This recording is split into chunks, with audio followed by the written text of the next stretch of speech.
Boa noite a todos, a todas, sejam bem-vindos. Então, é com grande alegria que nós retomamos nossa formação para catequistas, e agora utilizando mais essa ferramenta, né, que são as salas de aula online, que facilitam bastante para nós, né? Podemos aí no conforto da nossa casa, né, participar da formação, não precisamos mais nos deslocar, né, para tantos locais aí para fazer formação. Então, com certeza, essa é uma vantagem. Nós podemos aproveitar agora para aplicar também a nossa formação continuada da catequese. Lembrando a todos que essa aula está sendo gravada e que ela vai ficar disponível depois no YouTube para mais acessos para quem queira compartilhar o conteúdo desta formação. Vamos iniciar fazendo a nossa oração, pedindo as luzes do Espírito Santo. Em nome do Pai, do Filho e do Espírito Santo. Amém. Vinde, Espírito Santo, enchei os corações dos vossos fiéis e acendei neles o fogo do vosso amor. Enviai o vosso Espírito, e tudo será criado, e renovareis a face da terra. Oremos. Ó Deus, que instruístes os corações dos vossos fiéis com a luz do Espírito Santo, fazei que apreciemos retamente todas as coisas, segundo o mesmo Espírito, e gozemos sempre da sua consolação. Por Cristo, Senhor nosso. Amém. Vamos ouvir o evangelho de hoje, da missa, Evangelho de Lucas, capítulo 8, versículos 16 a 18. O Senhor esteja convosco. Ele está no meio de nós. Proclamação do Evangelho de Jesus Cristo segundo Lucas. Glória a vós, Senhor. Naquele tempo, disse Jesus às multidões: Ninguém acende uma lâmpada para escondê-la debaixo de uma vasilha ou colocá-la debaixo da cama. Ela é posta num candeeiro para que os que entram vejam a luz. Ora, nada há de escondido que não venha a ser manifesto. Nada há de ser secreto que não venha a ser conhecido e se tornar público. Considerai bem, portanto, a maneira como ouvis, pois a quem tem será dado, e a quem não tem lhe será tirado até o que julga ter. Palavra da salvação. Glória a vós, Senhor. Este evangelho de hoje vem bem a calhar a nos orientar também a nossa missão como catequistas, né? Nós somos chamados a acender a luz da verdade de Cristo, a comunicá-la aos nossos irmãos e irmãs. Nesse tempo também que nós vivemos, de tanta confusão em relação à verdade, nós somos chamados a testemunhar a nossa fé. Somos chamados a mostrar que a palavra de Cristo é uma palavra de salvação. Então, que nós sejamos, de fato, sal da terra, luz do mundo, lâmpada que ilumina os nossos irmãos e irmãs no caminho para o encontro com Jesus Cristo vivo e ressuscitado. Glória ao Pai, ao Filho e ao Espírito Santo, como era no No princípio, princípio, agora e e sempre. Amém. Amém. Isso. Então, nós vamos iniciar nossa formação. Essa formação agora nós retomamos, ela será mensal, um encontro, né, uma noite, para a gente poder estar refletindo temas pertinentes à catequese, à nossa formação permanente como catequistas, nesse tempo em que nós somos cada vez mais desafiados a dar as razões da nossa fé, né? Num mundo que não crê mais tanto em Deus, que até mesmo na boca dos que se dizem cristãos encontramos questionamentos e dúvidas muito sérios em relação à fé, e nós, como catequistas, somos chamados a dar uma resposta. Num tempo de tantas polêmicas na ordem da moral, da sexualidade, nós, como catequistas, muitas vezes temos também essa árdua missão de responder, né, diante de tantas ideologias que estão aí no mundo, semeadas, e que pretendem ser verdade, né, e muitas vezes estão já até na cabeça dos católicos, né, como normal, como verdade, vamos aceitar tudo isso porque o mundo é assim, e nós somos chamados a responder não através do mundo, mas através do ensinamento de Cristo. Então, nós vamos iniciar nossa formação justamente respondendo a esta pergunta. Se o catequista é quem transmite a fé, ele transmite a fé em quem? A fé em Jesus Cristo. Para esse material da nossa aula, para essa exposição, eu estou usando este livro do Frei Hipólito Martendal, Caminho da Fé, roteiro de estudo e reflexão. Mas também eu indico para vocês utilizarem, né, sempre como base o nosso catecismo da Igreja Católica e o compêndio do catecismo da Igreja também, que são muito bons para a nossa reflexão. Então, começamos pelo básico, né? Fé em quem? Fé em Jesus Cristo. Aqui nós temos uma representação ao lado, nessa imagem, do Cristo Pantocrator. É um ícone bizantino e ele tem uma peculiaridade, né? Olhem bem o rosto dele. Ele não parece um rosto um pouco disforme? Né? Mas não é disforme. Por quê? Porque o rosto dele mostra os dois aspectos de Jesus Cristo. De um lado, o Cristo misericordioso. Do outro, o Cristo no seu aspecto também de juiz. Né? Então, Cristo como misericórdia, mas também como justiça. Então, essa iconografia nos mostra isso, né? O Pantocrator mostra os dois lados do Cristo. O Cristo que é amor, que é misericórdia, que é perdão, mas também o Cristo que virá julgar o céu e a terra. Então, nós começamos com uma pergunta básica. O que nós sabemos sobre Jesus? E temos que reconhecer logo de início que nós sabemos pouca coisa sobre o Senhor. O que a Bíblia nos fala sobre Jesus? Fala nos evangelhos o anúncio do anjo, a Virgem Maria. Depois vai nos falar do seu nascimento em Belém. Vai falar sobre a apresentação de Jesus no templo e a purificação de Nossa Senhora. Depois vai tratar de quando Herodes quer matar o menino, e então José é avisado em sonho para tomar Maria e levar o menino para o Egito e fugirem, e voltarem só quando Deus orientasse a volta. Depois que eles retornam a Nazaré, nós temos então aquele episódio já de Jesus aos 12 anos, perdido e reencontrado no templo. E aí, dos 12 anos em diante, até mais ou menos os 30 anos de Cristo, nós não sabemos nada. Como Jesus cresceu, a sua adolescência, a sua juventude, nós não sabemos praticamente nada. Um longo silêncio até mais ou menos os 30 anos de Jesus Cristo. E aos 30 anos, ele começa a sua missão de pregar o reino de Deus. Ele é batizado por João Batista e inicia a sua missão de pregador do reino de Deus. O que mais nós sabemos de Jesus? Que Jesus é de uma família pobre, né? Isso fica bem claro, já desde o princípio, Maria, José, a oferta que eles fazem no templo, né? Eles não oferecem um boi no templo, eles oferecem 2 pombinhos, 2 par de pombinhos, que era a oferta dos pobres. Então sabemos que Jesus não é de uma família rica, mas é de uma família pobre. Ele vive na Galileia, a Galileia que não é a capital, né? A capital é onde? Jerusalém. Então Jesus não é da capital. Ele vive na Galileia, que era uma região, uma mistura de judeus com pagãos, né? Então uma região já olhada de uma maneira um pouco preconceituosa pelos judeus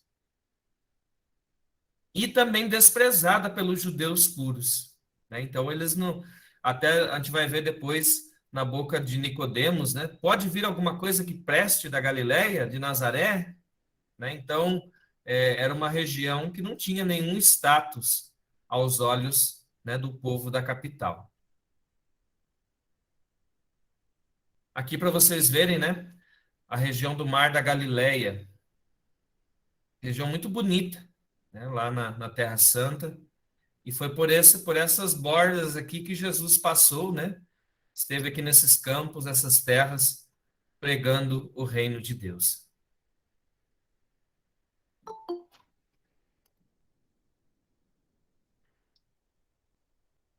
Jesus vai morar em Nazaré, uma região minúscula e que não tem boa fama nem sequer na Galileia. Olha isso, né? A Galileia já é a região dos pagãos desprezada pelos judeus, e Nazaré é uma região desprezada pelos próprios galileus.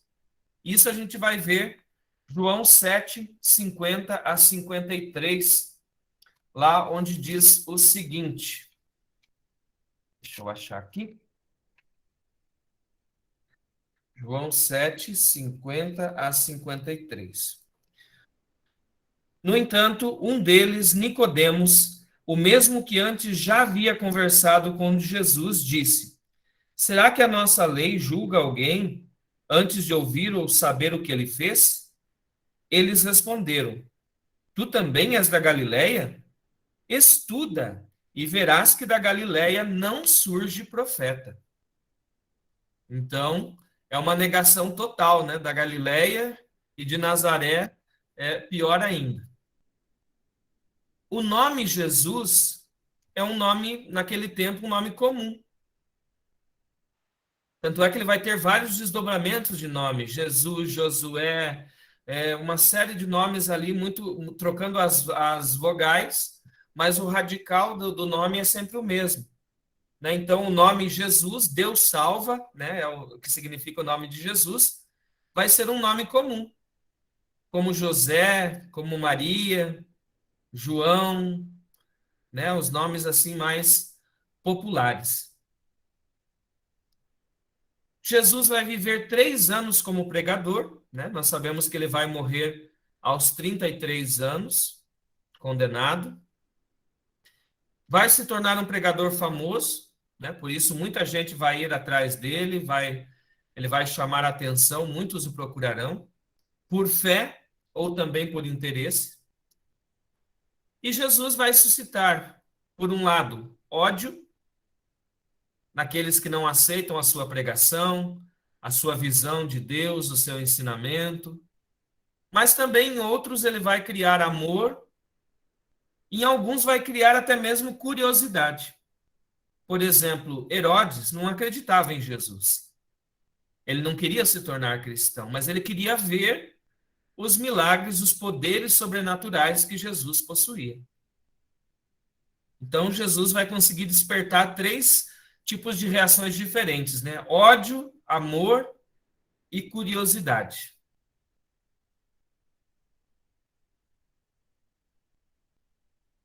Mas o ponto central para nós falarmos de Cristo sempre será a ressurreição. É o ponto de partida e a identidade da nossa fé cristã. Se nós não falamos da ressurreição, se nós não cremos na ressurreição de Cristo, como diz São Paulo, a nossa fé é uma mentira. Né? Não tem sentido ter fé se nós não acreditarmos na ressurreição. E os apóstolos e os discípulos vão ser as primeiras testemunhas disso, as testemunhas da ressurreição. Mas esse não é um fato fácil de entender e de aceitar.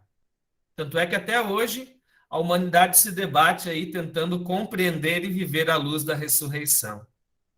Né? Compreender, aceitar a paixão, morte e ressurreição de Jesus é algo muito desafiador.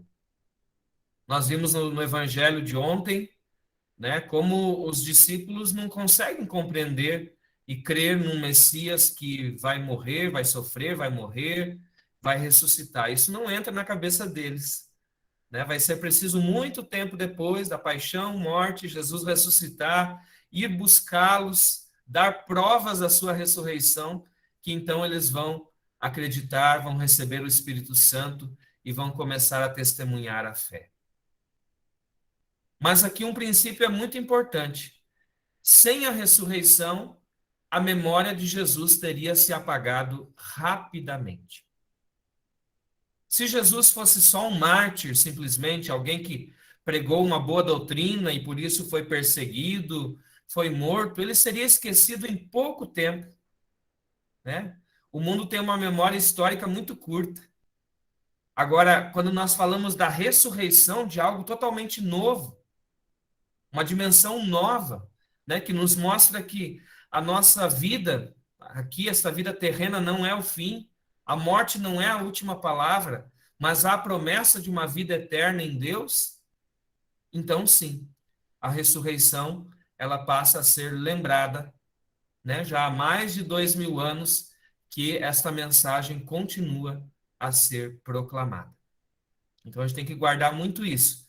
Sem a ressurreição, Jesus teria somente sido mais um assassinado do passado, né? E a história acabaria por esquecê-lo. Mas é por causa da ressurreição que nós temos algo que marca a história.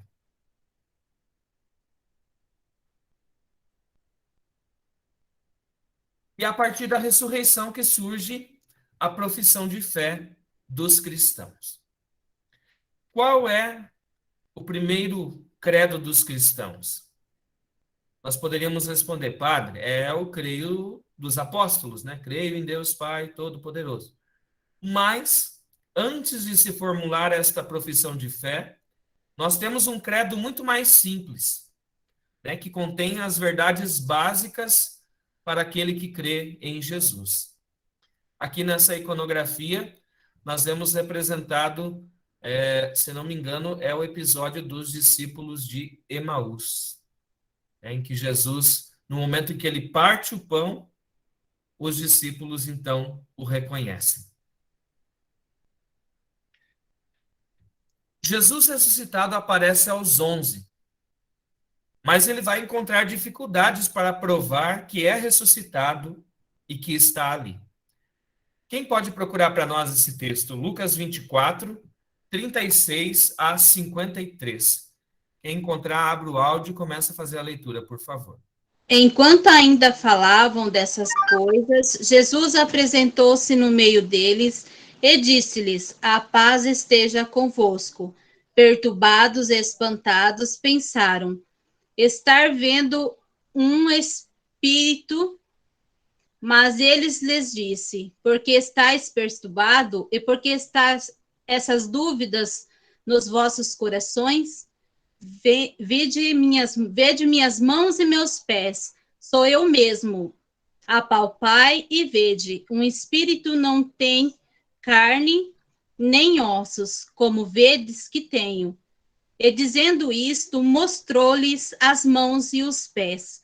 Mas vacilando, eles ainda não estavam transportados de alegria, perguntou: Tendes aqui alguma coisa para comer? Então ofereceram-lhe um pedaço de peixe assado. Ele tomou e comeu à vista deles. Depois lhes disse: Isto é o que vos dizia.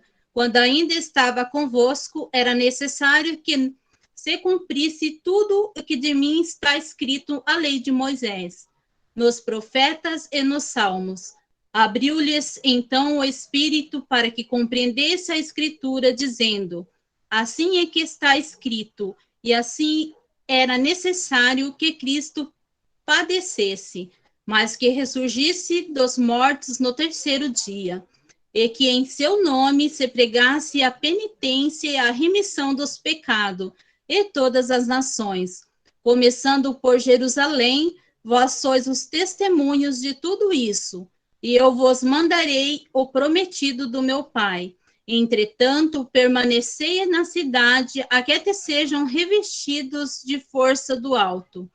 Depois os levou para Betânia, e levantando-se as mãos, os abençoou. Enquanto os abençoava, separou-se deles e foi arrebatados ao céu. Depois de terem adorado, voltaram-se para Jerusalém com grande júbilo, e permanecia no templo louvando e bendizendo a Deus. Palavra da salvação. Glória a vós, Senhor. Obrigado. Então, aqui a gente percebe claramente, né, que Jesus encontra dificuldades para provar que ele está ressuscitado.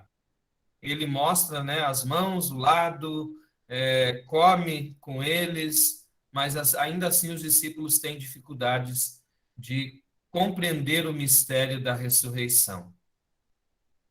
Aqui São Lucas está escrevendo, claro, seu evangelho para cristãos de origem grega. E na mentalidade grega eles tinham dificuldade de acreditar na ressurreição do corpo de um falecido. Na mentalidade da mitologia grega, eles acreditavam que quando você morria, ou você reencarnava, né? Aqui fica um pouco parecido com os espíritas, né? Ou você reencarnava para continuar pagando a sua culpa, né? Você tinha uma culpa, e você ia continuar reencarnando, né, em outras almas, outros seres, até terminar de pagar a sua culpa, ou você iria para a vida dos bem-aventurados no mundo dos deuses do Olimpo. Então, para eles era muito difícil acreditar que esse corpo nosso haveria de voltar à vida, de ser restaurado. Mas Jesus colocou 3 pontos essenciais para quem quisesse ser seu discípulo. E são esses 3 aqui: entender as Escrituras, pregar a conversão e o perdão dos pecados a todas as nações, e tudo isso só é possível quando eles são revestidos do poder do alto. E o que é este poder do alto? É a guia do Espírito Santo. Sem o Espírito Santo, nada acontece na igreja. É só a gente ver lá Lucas, Atos dos Apóstolos, né? Se o Espírito Santo não age, o que são os apóstolos? São um bando de medrosos, né? Estão lá numa sala, trancados, com medo dos judeus, mas quando o Espírito Santo então age, eles começam a proclamar a ressurreição do Senhor, as maravilhas, nas línguas de todos os que estavam ali em Jerusalém para a festa da Páscoa, conseguiam ouvir. E dali para frente, eles foram sem temor anunciando, foram presos, foram castigados, né? Muitos deles morreram mártires, né? Mas eles não voltaram atrás, porque a partir de então, agora, a história, né, é tomada posse pelo Espírito Santo, a história da igreja, ela é guiada pelo Espírito Santo. Então, esses são os 3 critérios: entender as Escrituras, né, isso é muito importante, porque as Escrituras falam de Jesus Cristo, elas nos explicitam o mistério de Cristo. Pregar a conversão e o perdão dos pecados, né, que esse é o grande presente que Jesus nos deu, de todo o seu mistério pascal, que é a conversão e o perdão dos pecados. E tudo isso revestidos por aquele que né, dá a capacidade, o entendimento, a força e a coragem para fazer tudo isso, que é o Espírito Santo. Jesus vai dizer: o Espírito vos dará palavras tão acertadas que nenhum dos inimigos vos poderá resistir. Então é essa força do Espírito Santo que faz os mártires da igreja, né, que já desde os primeiros tempos, eles não tinham medo de professar a fé em Cristo. Eram torturados, eram mortos, mas não negavam a sua fé em Jesus Cristo. Por quê? Porque estavam alicerçados na fé, na ressurreição. Que quem doasse a sua vida em favor de Cristo nesta vida, né, nessa vida passageira, com certeza teria o cêntuplo na vida eterna, como Jesus mesmo prometeu. Então, esses são os 3 elementos básicos da primeira profissão de fé dos cristãos. E daqui vem umas perguntinhas para nós, como catequistas. Eu tenho um entendimento necessário sobre as Escrituras? Eu busco me aprofundar, conhecer mais da palavra de Deus? Em primeiro lugar, não só como a missão de catequistas para passar para os outros, mas como cristão. Né? Como alguém que tem que conhecer mais, que quer se tornar um discípulo cada vez melhor do Senhor. Eu busco mais esse entendimento. Eu estudo o catecismo da Igreja Católica, essa é a base para nós sermos catequistas. Eu creio nas verdades que a Mãe Igreja me ensina. Lembrem que nós falamos também na instituição do Ministério do Catequista. Nós não somos catequistas para propagar as nossas ideias. Ai, padre, mas eu acho que é assim. Não, você não acha nada. Nem eu, como padre, não posso achar nada da minha ideia. Eu tenho que pregar, ensinar aquilo que Jesus deixou. O Papa também tem que fazer isso. Os bispos. Então, ninguém pode... Ai, mas eu acho que deve ser assim. Não, está errado. Se você pensa assim como catequista, é hora de rever, porque você pode estar escandalizando os pequeninos, né? Então, eu creio nas verdades que a Mãe Igreja me ensina. Ai, padre, mas o mundo hoje está numa vibe diferente, hoje já se aceita, é normal. Não. Pode passar céus e terra, mas uma letra da palavra de Deus não vai passar. E nós precisamos muito ter conhecimento profundo e convicção da nossa fé, porque hoje o mundo nos enreda com tantas mentiras. Nós temos tanta dificuldade, vocês mesmos são prova disso nas vossas salas de catequese, os vossos catequizandos, esses temas polêmicos da atualidade hoje, né? E nós ficamos enredados, né? Hoje não se tem mais, a gente percebe, infelizmente, em muitos pais e mães, eles não têm mais nem o temor pelas coisas de Deus. Antigamente se tinha respeito, né? Ah, a palavra do padre, a palavra do catequista, da ministra. Hoje não, né? A maioria não quer nem saber, eles estão tacando pedra em todo mundo. Ah, a catequista lá, ela é despreparada, né? O que vocês estão ensinando para esses catequistas? Que eles ficam ensinando bobeira para os nossos filhos, escandalizando os nossos filhos? É assim. A gente leva a pedrada de tudo quanto é lado. E se nós não estivermos firmes no fundamento da nossa fé, a gente fala bobeira, né? E cria rolo e confusão. Então, nós precisamos estar firmes nas verdades que a nossa fé nos ensina. O mundo nunca vai determinar as razões da nossa fé. Isso tem que ser bem claro. A gente tem que ter convicção disso. E para isso é preciso a gente conhecer profundamente a nossa fé. Porque a nossa fé, ela sobre todos os temas, ela tem uma explicação, uma orientação muito certa, muito humana, muito justa e misericordiosa. É que não se vai, né? Às vezes se fica nos chavões, né? Ah, a igreja condena isso. Ah, a igreja condena aquilo. Ah, isso é proibido. Não é bem assim. Né? Qual que é a razão disso? Né? Qual que é o fundamento? Qual que é a explicação? É fácil você jogar uma coisa assim simplesmente, ah, a igreja faz isso, mas por que faz isso? Né? Entender as razões da nossa fé. E cada vez mais nós somos desafiados hoje, né? Ameaças às vezes até de processo, né? Por estar ensinando a doutrina da fé para muitos que não entendem e não querem se comprometer. Então, isso é muito importante, é vital para nós. Nós precisamos, o catecismo tem que ser nosso livro de cabeceira, como cristãos e como formadores. As pessoas batizadas em Pentecostes, o que São Pedro falou que era o absolutamente necessário? São 3 aspectos. Arrepender-se dos pecados, né, porque o perdão dos pecados é justamente o grande dom que Jesus trouxe para nós na cruz. Ele, com a sua morte, ele pagou a dívida dos nossos pecados, do pecado original, né, de todo o pecado da humanidade, essa inimizade com Deus, essa rebeldia em relação a Deus. Jesus obedeceu até a morte e a morte na cruz. O segundo aspecto, pedir o perdão. Não basta só se arrepender.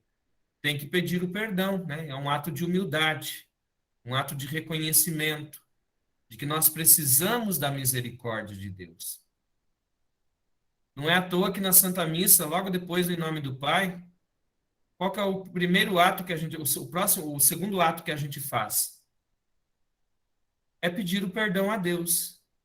É reconhecer que nós somos criaturas frágeis, que nós pecamos e que diante de um sacramento de amor tão grande como a Eucaristia, nós não somos dignos, né? Nós precisamos, é Deus que é bom para conosco, que nos convida a participar da sua ceia. Não somos nós que merecemos participar da ceia do Senhor. Então, o primeiro ato, né, já é um ato de humildade, o ato penitencial. Nós reconhecermos que somos pecadores, que é bonito nós dependermos desse Pai que nos ajuda, que nos perdoa, que nos dá a sua graça. E o terceiro aspecto, ser batizado. Então, receber o batismo que nos torna filhos de Deus, adotivos em Jesus, o batismo que nos insere na comunidade dos discípulos do Senhor. Então, esses são os três aspectos da primeira profissão de fé, né? Antes mesmo do credo dos apóstolos ter sido formulado. Isso aqui é o essencial para quem quer, naquele tempo queria se tornar cristão. Arrepender-se dos pecados, pedir o perdão e receber o batismo. Então, aqui nós temos um resumo das condições para receber o batismo. Primeiro, aceitar que Jesus de Nazaré é o Messias anunciado nas Escrituras. E aqui a gente lembra novamente aquela exigência lá de trás, né, que é compreender as Escrituras. Se nós não compreendemos as Escrituras, nós não conseguimos fazer esta ligação entre Jesus, o mistério de Cristo, e tudo aquilo que vem antes, que o Antigo Testamento nos fala, a promessa de Deus. Um segundo aspecto, aceitar que Jesus morreu por todos, para que o pecado de todos pudesse ser perdoado. Então, o sacrifício de Cristo, ele é universal, é para todos aqueles que acolhem o perdão que Cristo nos trouxe. Terceiro aspecto, crer que ele ressuscitou e está na glória à direita do Pai. Então, isso é fundamental. A fé cristã é uma fé alicerçada na esperança da ressurreição, na certeza da ressurreição. Jesus já ressuscitou, já voltou ao Pai, está com ele, e ele vai ressuscitar todos nós que cremos nele. Todos ressuscitarão. Quarto aspecto, crer que Deus o constituiu Senhor, Cristo e Salvador. Então, Cristo é o Senhor da história, é aquele que veio para salvar, é aquele que domina sobre tudo. Um quinto aspecto, e aqui é muito importante, estar disposto a participar da comunidade dos que seguem o caminho. O caminho é o primeiro nome que os cristãos receberam lá em Atos dos Apóstolos. A igreja de Antioquia, pela primeira vez, aquele grupo que saiu do judaísmo foi chamado de seguidores do caminho. Então, esse é um aspecto fundamental, né? A vida comunitária. Não existe cristianismo isolado. Cristianismo individual. Não existe. O cristianismo, ele é comunitário. Até é interessante que o Papa Francisco fez uma observação. Nós, o ano passado, logo que começou a pandemia, né, fechou tudo, ficamos aí trancafiados uns dias em casa, sem sair até no portão, celebrações por um tempo fechadas, depois começou pouquinha gente, pouco público, e assim foi, né? E logo que passou essa primeira onda, né, o Papa Francisco fez um alerta, né, dizendo assim, cuidado, minha gente, não existe cristianismo virtual, né? Porque muitos não voltaram até hoje, né? E para outras coisas voltaram, né? Mas para a fé não voltaram. Então, cuidado, né? O aspecto comunitário da participação sempre é essencial na vida cristã. Nós nos salvamos juntos, né? A caminho, vivendo como irmãos, né? Esse é o caminho proposto pelo Senhor. Não é à toa que desde o princípio ele quis discípulos, né? 12, depois instituiu 72, e aí mandou, né, cada vez mais que todos anunciassem até o fim do mundo a sua palavra. E um último aspecto é também crer na ressurreição dos seguidores de Cristo. Então, quem crê em Cristo tem a vida eterna, como ele mesmo falou. Eu sou o caminho, a verdade e a vida. Quem crê em mim, ainda que esteja morto, viverá. E esse é um aspecto também bem desafiador, para nós vermos também diante do mistério da morte, onde está alicerçada a nossa fé. Vivemos um tempo de muitas perdas, né, de pandemia, muitas pessoas queridas partem, né, nós consideramos que não seria o momento ainda, mas, enfim. Só que o cristão não pode perder a esperança.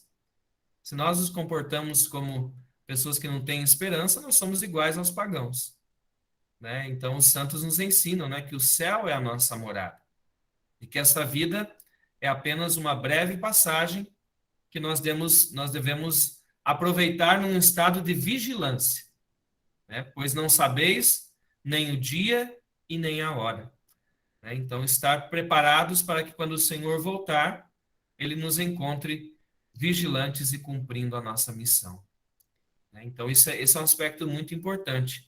Crer na ressurreição dos nossos entes queridos, a nossa também, quando chegar a nossa hora, né? Então, isso nos distingue, né? Então, a nossa fé na ressurreição nos dá força, nos dá sentido para nós vivermos os desafios desta vida terrena.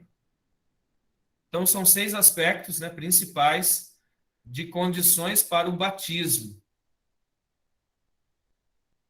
E que, se as pessoas pensassem bem, né, muitos não pediriam o batismo, porque não têm essa compreensão e essa disposição de assumir todos esses compromissos de fé.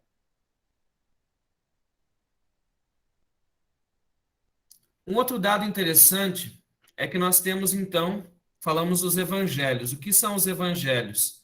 Eles são relatos sobre a vida de Cristo. Porém, uma coisa que a gente tem que ter bem claro é que a primeira comunidade cristã, ela estava convencida de que Jesus voltaria logo, né? Jesus sobe ao céu e Jesus logo estaria de volta. Quem lê para nós Mateus 10, 23? Um outro procura Marcos 9, 1. Já estou com o Mateus aberto aqui. Vamos lá. Se vos seguirem numa cidade, fugi para outra. Em verdade vos digo, não acabareis de percorrer as cidades de Israel antes que volte o Filho do Homem. Marcos 9.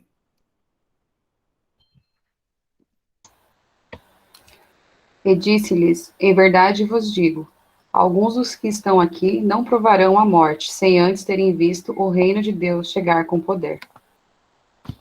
Isso. Então, Jesus disse que o fim seria logo, né? Só que o logo da eternidade não é o logo nosso, né? Então, isso causou um grande problema também nas primeiras comunidades cristãs, porque eles esperavam que ia ser coisa de poucos dias, poucos meses, poucos anos, que Jesus estaria de volta. E muitos não queriam mais trabalhar, ao ponto que São Paulo vai ter que falar, opa, né? Peraí, meus irmãos, quem não quer trabalhar também não deve comer, né? Então, vamos se mexer, vamos trabalhar, não vamos ficar aí olhando para o céu esperando que o Senhor volte, nós temos uma missão para cumprir, né? Então, e a partir daqui que a gente vai entender que os evangelhos, eles são as fontes sobre os principais dados que nós temos para a fé em Jesus Cristo. Os evangelhos não são uma biografia de Jesus Cristo, né? Nos evangelhos não está relatado tudo que Jesus fez, né? Lá dia 1, dia 2, tal, do mês tal, do ano tal. Não é essa a intenção dos evangelistas. Qual é a intenção dos evangelistas? É nos relatar os principais acontecimentos da vida de Cristo e na medida que eles são catequéticos, né? Ou seja, eles nos ensinam os valores da fé verdadeira. Então, por isso que a gente não vai conseguir encontrar uma biografia completa nos evangelhos, porque eles não são biografias. Eles são textos catequéticos para uma determinada comunidade cristã, e enquanto palavra de Deus, nós também cremos que ele chega até nós como uma palavra de salvação. E a partir daqui que a gente vai ter que compreender algo que pode dar um nó na nossa cabeça. Nós poderíamos pensar, nossa, mas os evangelhos foram escritos, então, desde o nascimento de Cristo até a sua ressurreição, né? Não. Os evangelhos foram escritos de trás para frente. Por quê? Porque o primeiro momento, o que é que se tinha que relatar de Jesus Cristo? Era o seu nascimento?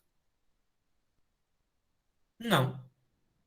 A primeira coisa que se tinha que relatar era o quê? A paixão, morte e ressurreição do Senhor. É o que mais estava vivo na cabeça deles, no coração deles, foi o que aconteceu. Então, os primeiros textos que foram compilados para formar o Evangelho foi o ciclo da paixão, morte e ressurreição. Mas depois surgiu uma outra necessidade, responder uma pergunta. Por que Jesus foi a paixão, morte e ressurreição? Aí vem a segunda parte do Evangelho, que é o bloco do meio, que é explicar o ministério público de Jesus, a vida dele. Quem foi aquele jovem de Nazaré que pregou, que fez milagres, né, que desafiou a lei judaica, assim, os costumes judaicos, a hierarquia do templo judaico? Quem foi aquele jovem que multiplicou pães? Então, aí vem o bloco do meio do Evangelho, responder a partir do ministério de Jesus, quem ele foi. Mas faltava uma pergunta a ser respondida. Esse Jesus, que dizem que é Deus, ele é humano ou é divino? Como é que é esse negócio? E aí, então, vem a narrativa da infância, do seu nascimento, sua genealogia, né? Toda essa questão de mostrar que Jesus é divino e humano. Né? O verbo que se fez carne e habitou entre nós. Então veja que os blocos são colocados no Evangelho de trás para frente. Conseguiram compreender? Não deu um nó na cabeça? Então, a última parte a ser escrita do Evangelho foi a infância de Jesus. Mostrar que esse Jesus é humano, que ele realmente se encarnou, que ele recebeu a sua humanidade da Virgem Maria, que ele teve um pai, né, um pai adotivo aqui, mas um pai verdadeiro também, pai de São José. Nós que estamos esse ano de São José, lembrando a sua figura tão importante no mistério da salvação. Que Jesus foi uma criança, né, que passou por dificuldades já desde o princípio, que foi formado na lei judaica, né, foi judeu. Então, tudo isso é importante para a gente compreender o mistério de Cristo.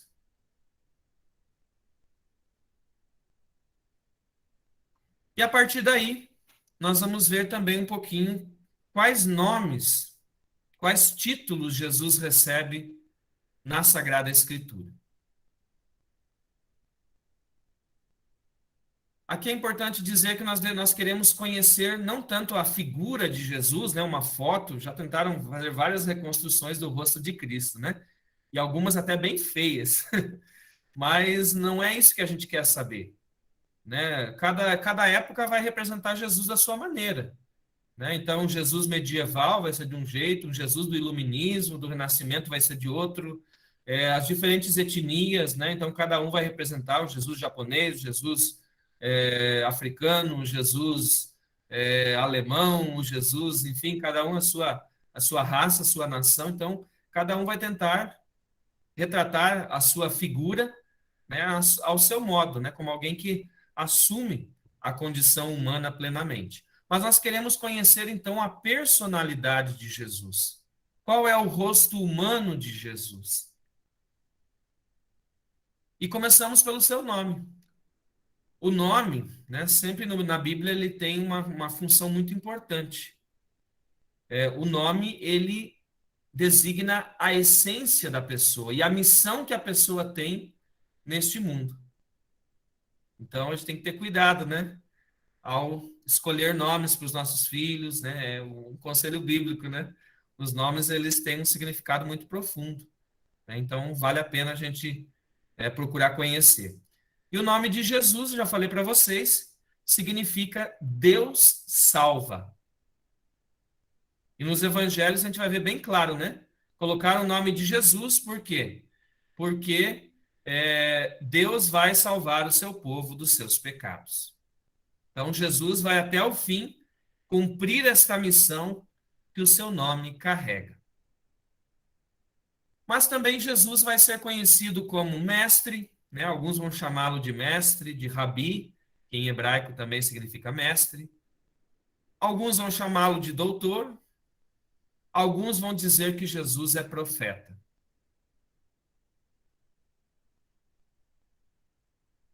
A igreja algumas vezes utiliza também o título ungido, ou Messias, ou em grego, Christos. Tanto é que a gente, muitas vezes, né, já o nome Jesus Cristo, né, se tornou um nome só para nós, né? Mas há uma distinção, né? O nome Jesus é um nome bíblico. O Cristo é um título que vem depois, né? Do ungido, o Messias. E esse título era usado para os reis de Israel. E na esperança do povo, designava o rei esperado para substituir a dominação estrangeira e pagã pela dominação de Deus. Mas é um título perigoso, porque ele trazia consigo aquela ideia errada do papel do Messias.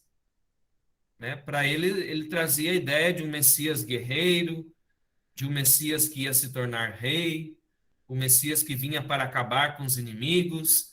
Então, um título que Jesus sempre teve muito cuidado, né? Jesus sempre teve um pé atrás com esse título. Quando queriam fazê-lo rei, o que é que Jesus fazia?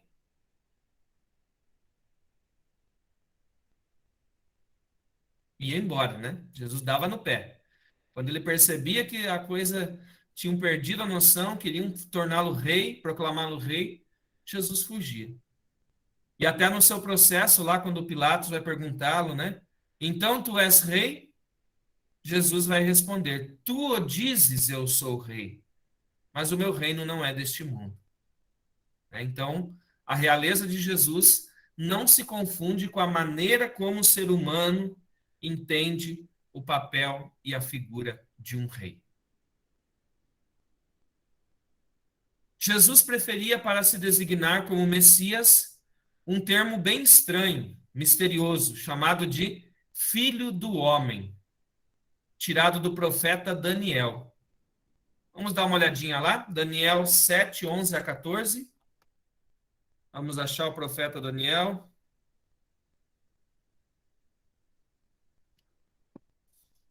Quem achou, abre o áudio e lê para nós. Eu já achei aqui. Olhei então, devido à balbúrdia causada pelos discursos arrogantes do chifre, olhei até o momento em que o animal foi morto, seu corpo subjugado e a fera jogada ao fogo. Quanto aos outros animais, o domínio lhes foi igualmente retirado, mas a duração da sua vida foi fixada até um tempo e uma data. Olhando sempre a visão noturna, viu um ser semelhante ao Filho do Homem vir sobre as nuvens do céu. Dirigiu-se então para o lado do ancião diante de quem foi conduzido. A ele foram dados império, glória e realeza, e todos os povos, todas as nações, e os povos de todas as línguas serviram-no. Seu domínio será eterno, nunca cessará o seu reino, jamais será destruído. Isso, obrigado. Então, esse é um título misterioso. Ali nós vamos entrar no mérito do que Daniel estava falando naquele momento, mas é um título que fala do Filho do Homem que vem do céu. Mas, ao mesmo tempo, esse título aponta para a humanidade, porque ele fala do Ben Adam, em hebraico, que é o homem. O homem é da terra. Então, o filho do homem significava para Jesus também a sua condição de filho de Deus. Antes de Jesus, esse termo designava pessoas importantes como o rei de Israel e os grandes profetas. Mas o que Jesus vai colocar de diferente nesse título? É justamente a sua ousadia e o seu relacionamento todo especial com Deus. Porque Jesus realmente vai tratar Deus como um pai, né? O meu pai, né? E ao ponto que Jesus vai chamar Deus de Abba, em hebraico. E no hebraico, esta palavrinha é a forma como as crianças chamam o seu pai, né? Papai, papaizinho, né? Então, isso jamais alguém tinha feito, né? Entre os grandes chefes da lei, os grandes entendedores do judaísmo, jamais alguém teve essa ousadia, né? De dizer de fato, Deus é o meu pai. Eles podiam, no máximo, admitir que Deus era o pai do rei, né, de um profeta, de alguém importante. No mais, o povo era servo de Deus. E quando Jesus, então, estabelece essa relação muito especial com Deus, ele escandaliza, né? Porque ele chama Deus, né, de Abá, né? Meu paizinho, meu papaizinho. Então, uma forma como as crianças chamavam pelo seu pai. Também aparecem outros títulos, né? Kyrios, nós vamos ouvir também, que foi traduzido pela palavra Dominus no latim, que significa Senhor. Esses títulos também expressam a divindade de Jesus, que Jesus é Deus. E um último deles, o Alfa e o Ômega. Nós ouvimos às vezes numa música, na vigília pascal, no Sírio tem aquele símbolo, né? Alfa e Ômega. Significa o quê? Que Jesus é o princípio e o fim de todas as coisas. E quem é o princípio e o fim de todas as coisas só pode ser Deus. Então, aqui alguns títulos, né? Como Jesus foi sendo reconhecido ao longo da história. Mas agora nós queremos ver um pouquinho sobre a pessoa de Jesus. O que é que os evangelhos nos mostram da pessoa de Cristo? Primeiro aspecto de Jesus. Jesus era um grande contador de parábolas. Aliás, era a forma que Jesus mais utilizava para fazer os seus discursos era em parábolas, com historinhas, né, histórias conhecidas pelo povo e que levavam à compreensão. Como seria a pessoa de Jesus? Então, nós falamos que o importante é a sua personalidade mais do que o retrato físico. A foto de Jesus, nós não vamos chegar até ela, não é possível. No máximo, as sombras, né, como nós temos no Sudário, em Turim, que é um negativo, né, do momento da ressurreição, então, que deixa uma certa silhueta do rosto de Cristo. Mas, no mais, nós não saberemos como é este rosto aqui nesta terra. Os evangelhos, eles pretendem mostrar os traços da personalidade de Cristo que se misturam com o exercício da sua missão. E o primeiro aspecto é esse: Jesus é um contador de parábolas. As parábolas são uma mensagem nova e original. Marcos afirma que falar por parábolas era um recurso para chegar a um público simples. Então, era aquela linguagem para que o povo pudesse compreender, para que através das imagens que Jesus evocava da sua vida, do seu cotidiano, eles pudessem aos poucos ir entendendo como é a dinâmica do reino de Deus. Também outros evangelistas vão dizer que Jesus falava em parábolas, né, para que eles não entendessem. Mas aqui o sentido é o seguinte, né, de quem não tem fé, ou quem não está disposto a abrir-se à fé, não vai entender as parábolas de Jesus. Como os chefes da lei, os judeus, né, que Jesus contava as parábolas, mas eles percebiam que era para eles e eles ficavam com raiva, né, e mais queriam, né, matar Jesus do que acreditar nele e se converter. Então, por isso que talvez outros evangelistas vão dizer que Jesus falava em parábolas para que, vendo, eles não percebessem nada, ouvindo, não ouvissem nada, né, não acreditassem.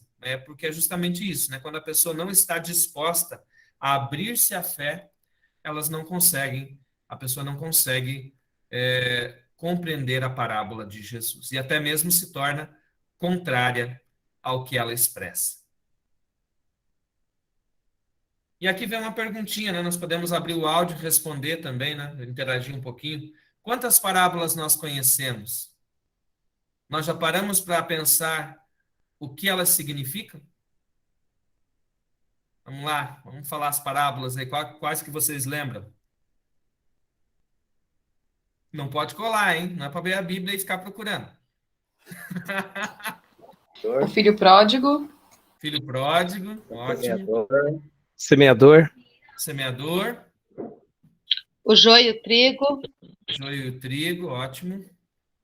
Mateus 13. Mateus 13 aqui. O que é Mateus 13, Kelly? Que o Gabriel falou que tem a minha preferida, é do semeador. Ah, Não pode colar, hein? Não vai pegar a Bíblia, de cabeça.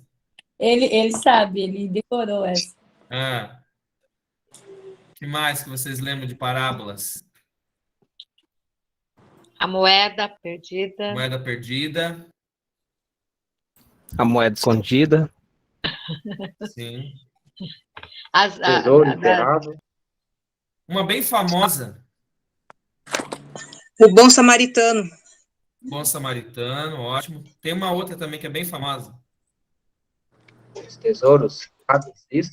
O dos talentos. Talentos, isso. Bem-aventurados? Bem-aventuranças? As bem-aventuranças Grão não de se fazem mostarda. com parábolas, não. A ovelha perdida. A ovelha perdida.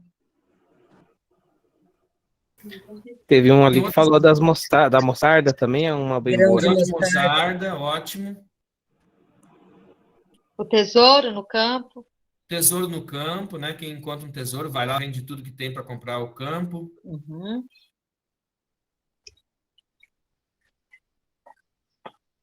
Tem uma que Jesus usa bastante para dizer de quem vai entrar no reino dos céus, qual que é? O da agulha lá, né? O Da camelo. agulha e o camelo? Essa é também, mas tem uma outra.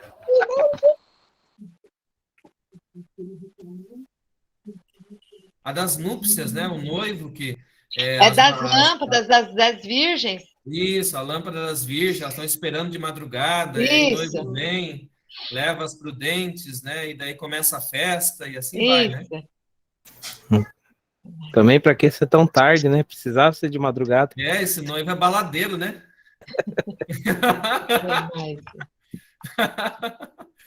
Verdade. Deixou acabar o óleo das pretendentes dele. Tinha que fazer que nem no Verde dos Campos, começar às 5 horas da tarde, tá bom? É. Não precisa ser tão tarde. Certo. Então são muitas parábolas, né? Jesus falava principalmente em parábolas, né? A maioria dos seus discursos, uma grande parte, Jesus se expressava sempre em parábolas, para que elas despertassem a fé e também despertassem uma tomada de postura, né? Ou crer em Jesus, ou não entender nada, ou se colocar contra ele, né? Eram essas as três opções diante de uma parábola que Jesus contava. Da figueira. Da figueira, opa! Vai lembrando aos pouquinhos aí, né? Vai vindo. Uhum. Outro tá pesquisando. O Google, a Bíblia. Denilson, eu não pesquisei nenhuma, eu estou aqui, ó, puxando pela memória. Sim, não me convence. Ai, Denilson. Fala nada, eu não digo nada, viu, Denilson? Tá bom. Agora, outro aspecto importante, né? Que não é parábola, mas é muito importante na mensagem de Cristo, são as bem-aventuranças. Aliás, as bem-aventuranças são o resumo, né, de todas as virtudes e toda a mensagem, a pregação de Cristo, né, está centrada também nas bem-aventuranças. E existem duas formulações. Ali eu não completei o texto, mas alguém procura para nós as bem-aventuranças de Mateus. E a de Lucas está no capítulo 6, 20 até 23. Então, um procura em Mateus. Eu Estou estou com o com Mateus aberto Mateus. aqui. Opa, deixa outro. Isso. Eu já li, Denilson. Se você quiser ler, fica à vontade. Eu acho que eu já li umas 2 vezes. Então vamos lá. Não leu, se quiser ler. Eu. Vai, Kelly. A Kelly lê. Beleza. Os pobres no espírito, porque deles é o reino dos céus. Felizes os que choram, porque serão consolados. Felizes os mansos, porque receberão a terra em herança. Felizes os que têm fome e sede de justiça, porque serão saciados. Felizes os misericordiosos, porque alcançarão misericórdia. Felizes os puros no coração, porque verão a Deus.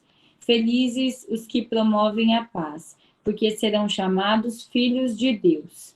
Felizes os perseguidos por causa da justiça, porque deles é o reino dos céus. Até o 10, né, padre?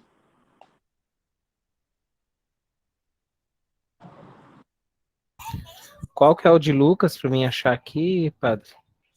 Lucas 6, 20 a 23.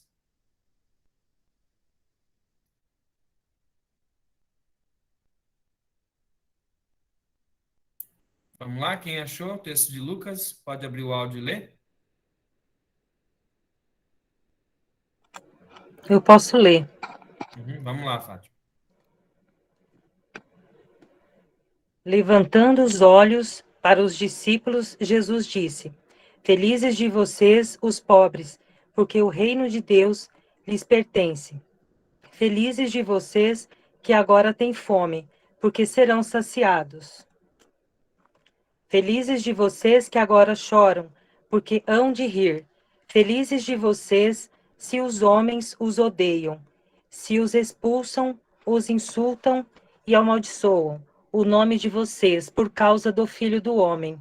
Alegrem-se nesse dia, pulem de alegria, pois será grande a recompensa de vocês no céu, porque era assim que os antepassados deles tratavam os profetas. Isso, obrigado. Então, com as bem-aventuranças, Jesus diz quais pessoas estão em melhores condições para receber e aceitar o reinado de Deus. É algo bem paradoxal, né? Porque as bem-aventuranças falam das coisas que são, entre aspas, até desprezadas neste mundo. E elas colocam como critério para poder tomar parte, né, no reino dos céus. Então, são as pessoas que tentam viver o estilo da vida de Jesus. Nosso catecismo da igreja, no número 1716 a 1724, explica bem certinho essa questão das bem-aventuranças. Então, lá diz assim: as bem-aventuranças estão no cerne da pregação de Jesus. Seu anúncio retoma as promessas feitas ao povo desde Abraão. Jesus as completa, ordenando-as não mais ao simples bem-estar gozoso na terra, mas ao reino dos céus. As bem-aventuranças traçam a imagem de Cristo e descrevem a sua caridade. Exprimem a vocação dos fiéis associados à glória de sua paixão e ressurreição, iluminam as ações e atitudes características da vida cristã. São promessas paradoxais que sustentam a esperança nas tribulações, anunciam bênçãos e recompensas já obscuramente adquiridas pelos discípulos. São iniciadas na vida da Virgem Maria e de todos os santos. Depois ali continua mais uma explicação ainda sobre as bem-aventuranças como a realização última da vocação humana. Então, isso é muito importante, né? Jesus coloca qual é o critério para fazer parte do reino dos céus, é a vivência das bem-aventuranças. Então, isso é importante. As bem-aventuranças são um espelho da alma de Cristo para todos nós que queremos nos tornar seus discípulos. E como é a pedagogia de Jesus? Né? Como é que Jesus ensina? Primeira coisa é que Jesus, né, não fez mestrado nem doutorado em universidades. Então, a sua sabedoria não é fruto dessas escolas de ensinamento. mas pelo contrário, a pedagogia de Cristo é uma pedagogia da sua vida. É a tradução na prática daquilo que Jesus acredita. Por isso que ele vai dizer que a sua palavra é a sua pessoa mesmo. Ele é o evangelho. Ele é o caminho, a verdade e a vida. Ninguém vai ao Pai senão por ele. Então, ele é o caminho. A vida dele deve ser trilhada por nós também como discípulos. Jesus ultrapassava as fronteiras, acolhia pessoas evitadas pela lei judaica, como pecadores, impuros, que ali nós podemos colocar como exemplos, cobradores de impostos, as prostitutas, os leprosos, os estrangeiros. Jesus estava disposto a acolher a todos, aqueles que se abriam ao reino de Deus, aqueles que demonstravam fé. E muitas vezes Jesus vai se surpreender que entre os pagãos, entre esses impuros aqui, excluídos como pecadores, eles demonstravam mais fé do que os judeus. Jesus fez tudo isso como expressão de amor. Por exemplo, Jesus percebe que Zaqueu, apesar de ser um homem, aos olhos da lei, um pecador público, ele percebe que Zaqueu tinha um coração bem-aventurado e aberto para acolhê-lo. Quem procura para nós Lucas 19:9 e abre e lê para nós, por favor?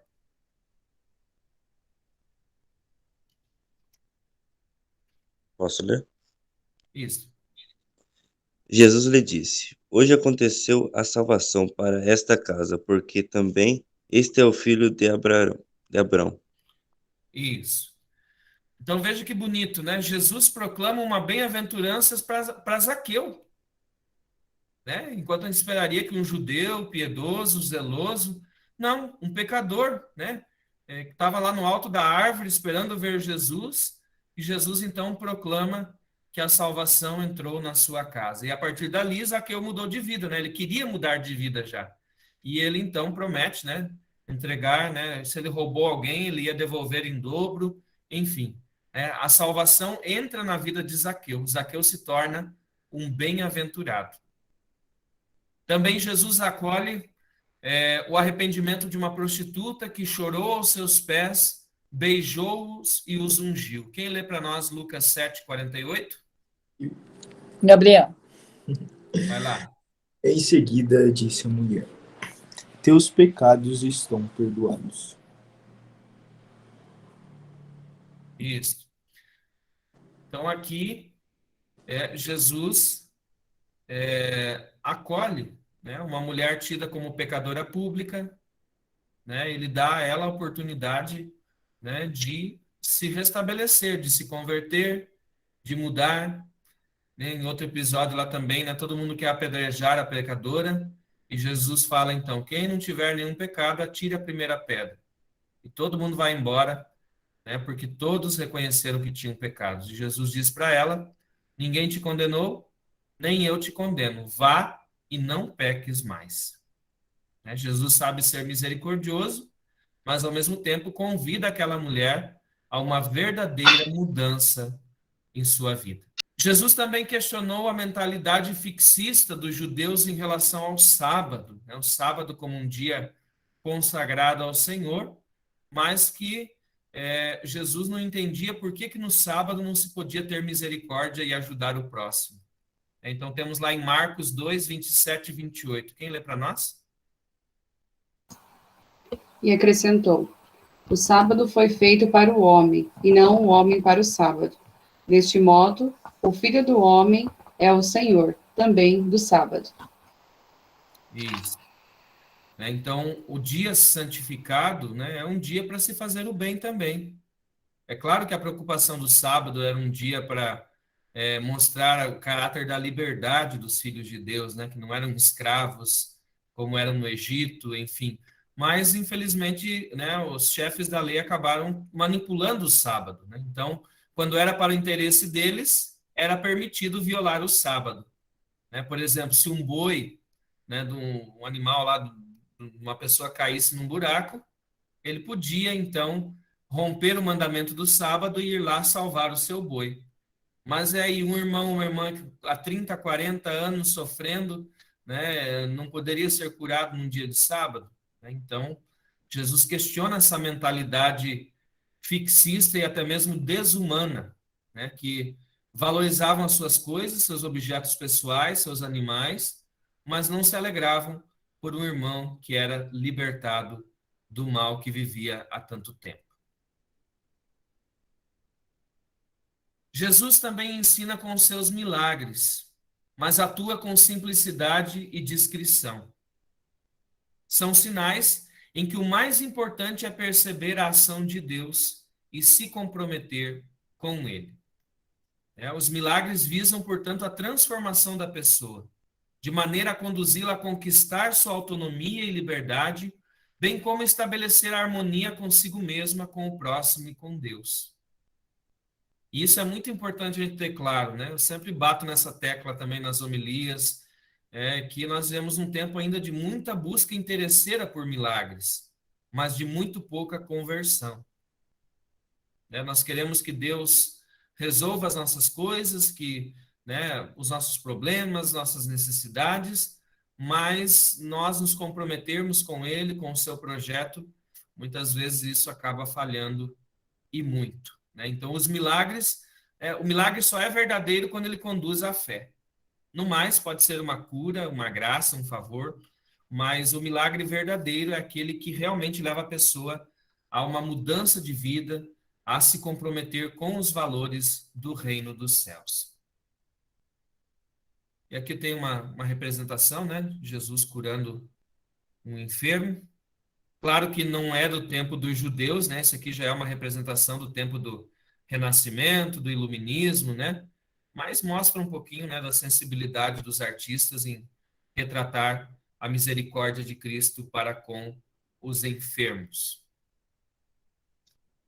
Aqui é aquele episódio da piscina de Betesda, que o paralítico lá não conseguia chegar, sempre, ó, o anjo lá em cima, sempre que o anjo descia e tocava a água borbulhava, uma outra pessoa chegava na frente dele, Então, aqui Jesus, então, efetua essa cura, faz esse milagre para este paralítico.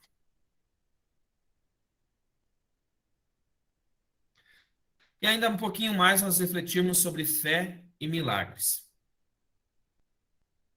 Hoje nós vemos na mídia ainda muito desse slogan, Os milagres são o fruto de uma fé enorme. Eu demonstrei a minha fé, então Deus me coroou com um milagre. Não é assim. Como se a fé comprasse milagres. Não compra.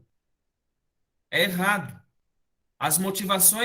Quando as motivações subjacentes aos milagres são muito mais a procura de vantagens e favores pessoais do que a disposição de fazer-se discípulo de Jesus. Quem lê para nós João 6, 25 a 27, vê o que Jesus diz lá. Posso ler, então? Pode. Tá. Encontrando-o do outro lado do mar, perguntaram-lhe: Rabi, quando chegaste aqui? Jesus respondeu: em verdade vos digo, estais me procurando não porque vistes sinais, mas porque comestes pão e ficaste saciado. Mais um pouquinho. 27. Trabalhai. Desculpa. Trabalhai não pelo alimento que perece, mas pelo alimento que permanece até a vida eterna, e que o Filho do Homem vos dará, pois este Deus Pai o assinalou com seu selo. Isso, obrigado. Então veja que Jesus é bem duro, desculpa, com o povo que um pouquinho antes ele tinha multiplicado pães, e daí o povo foi atrás dele querendo novamente que Jesus multiplicasse. E ele falava: não, vocês estão vindo atrás de mim, não porque vocês têm fé. Em outras palavras, porque vocês querem encher a barriga de novo. E Jesus vai dizer: trabalhar não pelo alimento que perece, mas por aquele que fica para a vida eterna. Então, aqui, cuidado, Os milagres, quando são apenas procura de favores e de vantagens pessoais, sem a disposição de se fazer discípulo de Jesus, eles não são verdadeiros. A fé precede o milagre. Não se pode cobrar um milagre para ter fé. Né? Se Deus fizer isso para mim, então eu acredito nele. Né? Às vezes a gente ouve esses argumentos assim tão infantis também, né? Se Deus fizer isso para mim, então eu acredito que ele existe. Ele existe independente de você acreditar, meu irmão. Né? Se você acredita ou não acredita, não muda nada, né? A existência de Deus. Então não podemos cobrar milagres para crer. Marcos 9, 22 a 24, quem pode ler para nós? Posso ler, então? Sim. E muitas vezes o tem lançado no fogo e na água, para o destruir. Mas, se tu podes fazer alguma coisa, tem compaixão de nós e ajuda-nos. E Jesus disse-lhe, se tu podes crer, tudo é possível ao que crê. E logo o pai do menino, clamando com lágrimas, disse, eu creio, Senhor, ajuda a minha incredulidade. Isso, obrigado. Então veja ali que Jesus deixa bem claro, né? Que a fé, ela vem antes do milagre, é uma atitude de confiança, de entrega.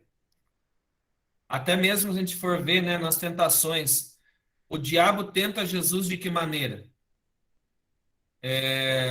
Pedindo para que Jesus faça um milagre, algo, né, maravilhoso, né, para chamar a atenção do povo, e então todos acreditariam nele. Errado, né? Jesus estaria desviando do mistério da cruz, se fizesse isso. Então, nós não podemos cobrar milagres de Deus para crer. E é muito, hoje, essa fala, né? Deus de milagres. Né? Parece que milagre é uma coisa que você compra num supermercado, né? No mercado de Deus você compra. Não é assim. Né? Os milagres nunca foram e nunca serão a parte mais importante do ministério de Cristo. O milagre, ele é um sinal para despertar a fé. O perdão dos pecados é o grande milagre que Jesus trouxe. E ao contrário do que parece, poucos buscam o sacramento da confissão, da penitência e da reconciliação. É o grande milagre que nos converte, que nos muda, que nos dá o perdão, que nos dá as graças que nós precisamos para uma vida nova, é o sacramento que as pessoas pouco ou quase nada buscam. Então, do que adianta querer milagres se o grande milagre de Cristo, da sua paixão, morte e ressurreição, a gente não procura? O perdão dos pecados é a comunhão completa com Deus e com o próximo. É naquele momento em que o sacerdote, né, na pessoa de Jesus, né, sendo instrumento de Cristo, ele declara para o penitente, e eu te absolvo dos teus pecados, em nome do Pai, do Filho e do Espírito Santo. Não há nada maior do que isso. Né? É o próprio Cristo perdoando, né, mais uma vez, agindo com os frutos do seu mistério pascal, né, e perdoando todos os nossos pecados e nos colocando em estado de graça. Mas, infelizmente, a gente quer um Deus de milagres, né, mas não quer o perdão dos pecados, que é a raiz de todos os males. Então, é para a gente refletir também um pouquinho sobre isso. E, por último, quero falar um pouquinho sobre alguns sentimentos de Jesus, esse lado humano de Cristo. Jesus tinha um equilíbrio emocional perfeito. Muitas vezes as nossas emoções podem pôr tudo a perder, pois tendem a desligar nossos mecanismos críticos, analíticos, avaliativos e até mesmo a capacidade de perceber a realidade. Quando a gente está, por exemplo, com muita raiva, uma ira, às vezes a gente faz cada besteira que depois a gente vai pensar, putz, o que eu fiz? Por que eu fui fazer aquilo? Quando a gente está com muito medo, depois a gente vai ver que aquele medo é ilusório, que nem existia. Fala, nossa, mas por que eu tive medo disso? Então a gente tem que ter cuidado com as nossas emoções. Porque as nossas emoções, elas podem, quando a gente não tem controle sobre elas, não tem equilíbrio, elas podem pôr tudo a perder. Jesus era movido por compaixão. Essa é uma das emoções mais importantes que a gente percebe no retrato de Cristo nos evangelhos. Compaixão não é simples emoção. Ela é uma mistura de bondade, de solidariedade e de empatia, né? Então, essas três dimensões. Querer o bem do próximo, ser solidário, quer dizer, fazer alguma coisa, e também se colocar no lugar do outro, né? Que essa é a essência da empatia. É você colocar-se na situação que a pessoa está vivendo. E um exemplo disso nós temos na parábola do bom samaritano. Quem pode ler para nós? Lucas 10, 29 a 37. Em que é o meu próximo? Não, acho que aqui. Cadê? Aqui. Ele, porém, querendo justificar-se, disse a Jesus: E quem é o meu próximo? Jesus retomou: Certo homem descia de Jerusalém para Jericó e caiu nas mãos de assaltantes. Estes arrancaram-lhe tudo, espancaram-no e foram-se embora, deixando-o quase morto. Por acaso, um sacerdote estava passando por aquele caminho. Quando viu o homem, seguiu adiante. Pelo outro lado, o mesmo aconteceu com um levita. Chegou ao lugar, viu o homem e seguiu adiante. Pelo outro lado, mas um samaritano que estava viajando chegou perto dele, viu e moveu-se de compaixão. Aproximou-se dele e tratou-lhe as feridas, derramando nelas óleo e vinho. Depois colocou em seu próprio animal e o levou em uma pensão, onde cuidou dele. No dia seguinte, pegou 2 denários e entregou-os ao dono da pensão, recomendando: Toma conta dele. Quando eu voltar, pagarei o que tiveres gastos a mais. Na tua opinião, perguntou Jesus, qual dos 3 foi o próximo do homem que caiu nas mãos dos assaltantes? Isso.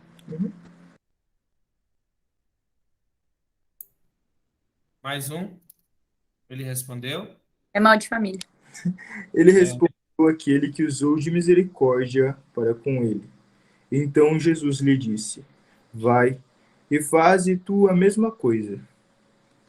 Isso.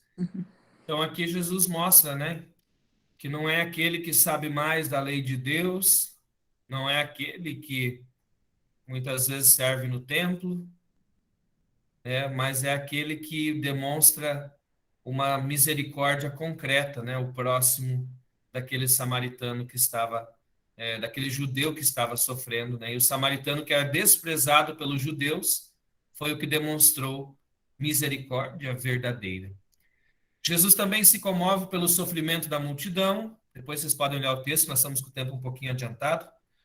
Jesus se comove pelos doentes. Jesus se compadece por aqueles que sofrem morte repentina, a morte repentina dos seus entes queridos. E essa compaixão de Jesus o levou a aceitar a cruz por amor à humanidade. Então, aqui uma representação também, né, artística de Jesus na cruz. Jesus também demonstrava muita alegria. Qual seria o estado de humor mais comum de Jesus? Com certeza era a alegria. Uma total segurança, uma serenidade de espírito e confiança e a satisfação. Jesus era muito festeiro, né? Tanto é que ele compara a vinda do reino de Deus como uma festa, como um banquete, como uma festa de casamento. Então, os sentimentos que mais predominavam em Jesus era a alegria. Também outros sentimentos. Jesus se irrita quando? Diante da falta de fé do povo. Quando eles buscam apenas de maneira interesseira para fins próprios e não querem se converter. Então Jesus fica muito bravo diante da falta de fé do povo.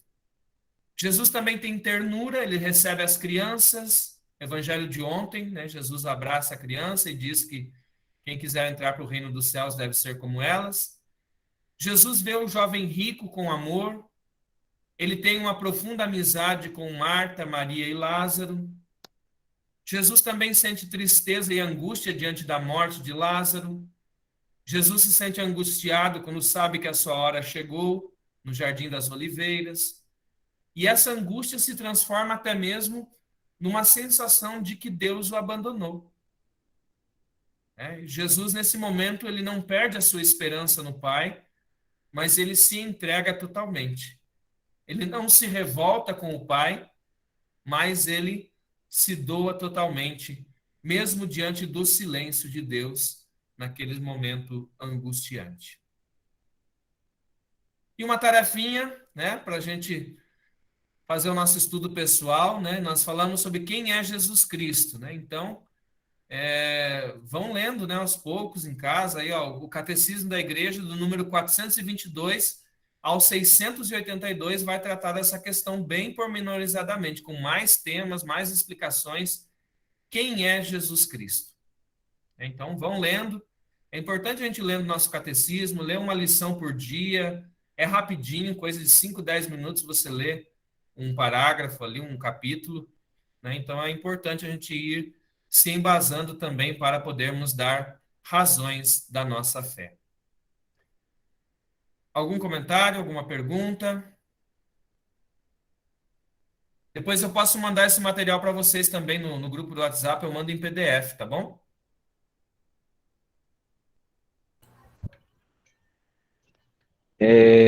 Padre, a respeito da vida de Jesus durante os 12 aos 30, o senhor só comentou, mas não, só deixou nós na curiosidade. Sim, não temos nada, é silêncio. É silêncio total. Sim, mas nem os teólogos não... Não. Porque a nossa fonte principal são os evangelhos, né? Então, alguns apócrifos até tentam inventar algumas coisas sobre ainda a infância de Jesus e tal, mas ali nós não temos fonte segura, nós não temos nada desse período. Por quê? Porque os evangelhos não são uma preocupação de ser uma crônica histórica de todos os anos da vida de Cristo, mas é do que é mais essencial para a fé. Então, são anos de realmente silêncio. Dos 12 aos 30, a gente não sabe muita coisa. Vivia como nós, né? Em Nazaré, com São José, com Maria. Ia ao templo. Ia ao né? templo, aprendeu uma profissão. Abençoou a nossa vida cotidiana com a vida dele, né? Podemos colocar dessa maneira, né? Alguém mais quer comentar alguma coisa? Também o que achou dessa primeira etapa do nós retornamos com a nossa escola? Vale a pena? Podemos continuar? Isso eu ia comentar. Foi muito interessante, estou gostando. Cheguei atrasado por motivo de catequese, mas tá muito bom. Parece que já deu um ar, assim, sabe? Voltando, assim, a estudar de uma forma mais aplicada. Parabéns, padre. Foi muito boa essa nossa 1h30 aí, foi muito abençoada.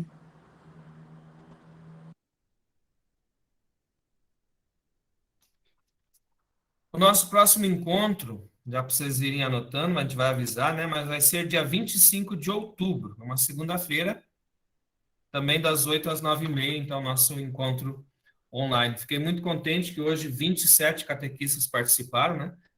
Teve 2 entradas minhas ali, mas é porque eu estava apresentando o slide.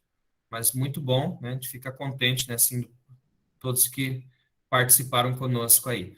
E nós vamos trabalhando, né? Vou continuar ainda mais um tema desse livro no próximo encontro, e depois nós vamos pegar também temas aí da área da moral, né? Dos questionamentos que vocês recebem aí dos catequizandos, né? A gente percebe aí muitas questões de ordem de sexualidade hoje que eles perguntam, que o mundo da mídia aí está veiculando. Então, nós vamos sempre trazer um tema interessante, especial aí, com indicações do catecismo também, para a gente poder aprofundar e estar sempre embasado na nossa fé. Creio que esses encontros são muito bons, né? Hoje está tão gostoso, a gente fica, né, da nossa casa, né? Não precisamos nos reunir, né? E podemos, assim, compartilhar conhecimento aí juntos nas nossas salas de aula online. Então, quero agradecer a todos pela participação hoje, né? E aguardamos ansiosos nosso próximo encontro aí para a nossa escola catequética online. Nada mais? Padre, eu tenho uma pergunta, mas eu não sei se ela se encaixa nesse encontro que nós tivemos. Relacionado ao pecado original. Sim. Quando houve o pecado original, Jesus, quando ele veio, ele teve a sua morte, paixão e ressurreição para a remissão dos pecados. Remissão dos pecados, entende-se que o pecado original também. Por que as crianças, elas têm a mancha do pecado quando elas nascem, sendo que elas são inocentes e não cometeram pecado algum ainda? Elas não fizeram nenhuma caminhada para pecar. É isso que eu não consegui entender. É o seguinte, o que se compreende como esse pecado das origens? Não é aquela narrativa do Gênesis, né? Ele quer mostrar esse estado de desequilíbrio que o ser humano tem em si, né? E na criança, embora ela não tenha nenhum pecado pessoal, está nela radicado já desde o princípio a tendência ao egoísmo, né? E a raiz do pecado original nossa é essa, né? É querermos nos fazer como Deus, né? O egoísmo, nos fecharmos, queremos só o nosso bem próprio, né? E até mesmo nos colocando no lugar de Deus. Então essa é a raiz última do pecado original. A criança não desenvolveu isso, mas ela tem em si pela natureza humana, né? Essa tendência a se voltar contra Deus, né? A se voltar contra esse projeto de amor, né? A querer tudo para si. A gente percebe isso nas fases de desenvolvimento da criança, né? Que se a gente não educa, né? A gente tem que estar sempre ali, né? Corrigindo essas tendências egoístas dela. Santa Teresinha dizia, né? Que se não tivesse os seus pais, né? São Luís e Santa Zélia, ela teria sido muito ruim, né? Então, porque ela foi educada, né? Os pais conseguiram perceber isso e educá-la na vida da graça.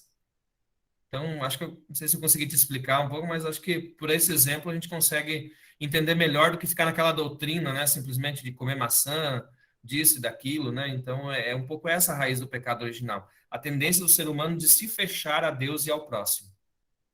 Ok. É que eu não entendi essa relação, porque como Jesus morreu para nos salvar dos pecados, eu entendi do pecado original, dessa raiz do pecado, né?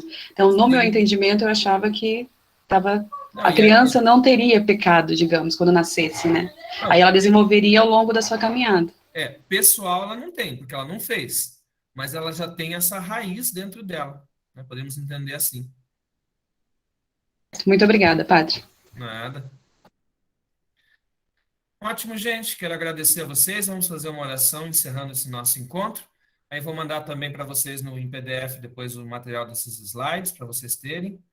E essa gravação vai ficar disponível, então logo mais vai ser editado e mandado nos grupos do WhatsApp também para quem quiser assistir novamente ou para quem não assistiu a esta formação de hoje. Glória ao Pai, ao Filho e ao Espírito Santo, como era no princípio, agora e sempre. Amém. Amém. Esteja convosco, Ele está no meio de nós.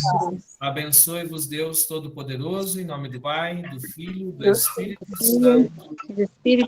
Amém. Uma boa noite, obrigado a todos e a todas pela presença.